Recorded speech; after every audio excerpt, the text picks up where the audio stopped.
সাতক্ষীরার আকাশে উঠছে মনুষ্যবিহীন যুদ্ধবিমান। সাতক্ষীরার তালা উপজেলার আদিলপুর গ্রামের আড়ত ব্যবসায়ী আতিয়ার মোড়লের ছেলে বোরহান মোড়ল সবেমাত্র স্কুল জীবন শেষ করে পা রেখেছেন কলেজে। তালা সরকারি ব্রজেন্দে মাধ্যমিক বিদ্যালয় থেকে তিনি মানবিক বিভাগে এসএসসি পাশ করেন, কিন্তু মানবিক বিভাগে পড়ালেখা করেও তিনি তৈরি করেছেন মনুষ্যবিহীন যুদ্ধবিমান, জানিয়ে সাতক্ষীরা তথা নেট দুনিয়ায় হইচই পড়েছে। এটা হচ্ছে MiG-29 এর একটা ভার্সন। এই প্লেনটি ছোট একটা আতশবাজি বহন করে 1 কিলোমিটার দূরে যে আতশবাজিটি ফুটায় আবার নিরাপদে প্লেনটি ফিরে আসতে পারে। করোনাকালীন সময়ে যখন স্কুল কলেজ বন্ধ ছিল তখন আমি এটা নিয়ে রিসার্চ শুরু করি। এ সময় কম্পিউটার ও মোবাইলের মাধ্যমে ইউটিউবে বিমান তৈরির ভিডিও দেখে ঘরে বসেই ককশিট, মোটর, ব্যাটারি ও বিভিন্ন ডিভাইস দিয়ে নিজের প্রচেষ্টায় তৈরি করেন মনুষ্যবিহীন যুদ্ধবিমান। কিন্তু কয়েক মাস উড়াতে ব্যর্থ হয়েও থেমে থাকেননি তিনি। 30 থেকে 35 বার বিমানটি উড়াতে তিনি ব্যর্থ হন। 4 থেকে 5 বছর চেষ্টা করার পরে আমি প্লেনগুলো তৈরি করতে পারছি। 10ই অক্টোবর সর্বপ্রথম আকাশে ডানা মেলে উঠতে থাকে বোরহানের স্বপ্ন। থেকে পড়াশোনা করে এরকম একটা বিমান তৈরি করেছে, সেটা সত্যি আমাদের জন্য খুবই গর্বের বিষয়। রিমোট কন্ট্রোলের মাধ্যমে মনুষ্যবিহীন বোমারু বিমানটি বিকট শব্দে রানওয়ে চক্কর দিয়ে কয়েক সেকেন্ডের মধ্যেই বিমানটি আকাশে উড্ডয়ন করে শত্রুপক্ষের নির্দিষ্ট লক্ষ্যবস্তুতে আঘাত করে আবার নিরাপদে নিজ ঘাঁটিতে ফিরে আসতে সক্ষম হয় এটি। ব্যাটারি চালিত দ্রুতগামী এমন যুদ্ধ বিমান তৈরি করে জেলাবাসীকে অবাক করে দিয়েছেন সাতক্ষীরা তালা উপজেলার শহীদ মুক্তিযোদ্ধা কলেজের শিক্ষার্থী বোরহান মোড়ল।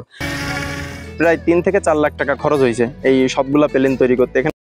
বাড়ির পাশে নিজেদের রাইস মিলের চাতালকে বিমানের রানওয়ে হিসেবে ব্যবহার করে তিনি এটা আমি শুধু তৈরি করছি। এই প্লেনটি 102 কিলোমিটার পর্যন্ত দূরে যাবে এবং সেখানে যে একটি 20 কেজি ওজনের বোমা ফেলায় নিরাপদে ফিরে আসতে পারবে। এটা হইতে 50 থেকে 60 বার ব্যর্থ হয়েছে এই প্লেনটা উড়াইতে। ইউটিউব দেখি এবং সেখান থেকেও কিছু টেকনিক নেওয়ার পরে কিছু পার্টস ক্রয় করি এবং তারপরে প্লেনটি উড়াইতে পারছি এবং পরবর্তীতে এটা ডেভেলপমেন্ট করে একটি প্লেন তৈরি করছি। সেটা 102 কিলোমিটার দূরে যে 20 থেকে 25 কেজি ওজনের একটি বোমা ফেলায় নিরাপদে ফিরে আসতে পারবে। প্রথমে রিমোট কন্ট্রোলের মাধ্যমে সফলতার পর 12 কেজি ওজনের বোমারু বিমান তৈরির কাজ চলমান রয়েছে। বোরহান ধীরে ধীরে মনুষ্যবিহীন বৃহৎ যুদ্ধ বিমান তৈরি করতে চায়। এ ব্যাপারে সরকারের ঊর্ধ্বতন মহল ও জেলা প্রশাসনের সহযোগিতা কামনা করছেন। করেছে যেটা আকাশে কিন্তু 20 থেকে 50 কেজি ওয়েট বহন করে এবং সেটা আকাশ থেকে কিন্তু আবার সে বোমা আকারে ফেলতে পারে। ছেলের এই উদ্ভাবনে দারুণ খুশি বোরহানের মা বিউটি বেগম ও বাবা আতিয়ার মোড়ল।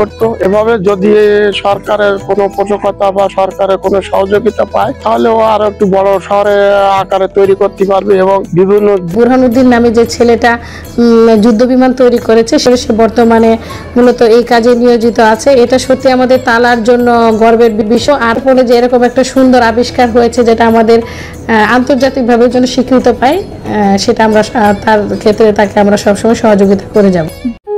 এমন গুরুত্বপূর্ণ তথ্য সবার আগে পেতে আমাদের চ্যানেলটি সাবস্ক্রাইব করে পাশেই থাকুন। জানা অজানা তথ্য, মোহাম্মদ মিজানুর রহমান।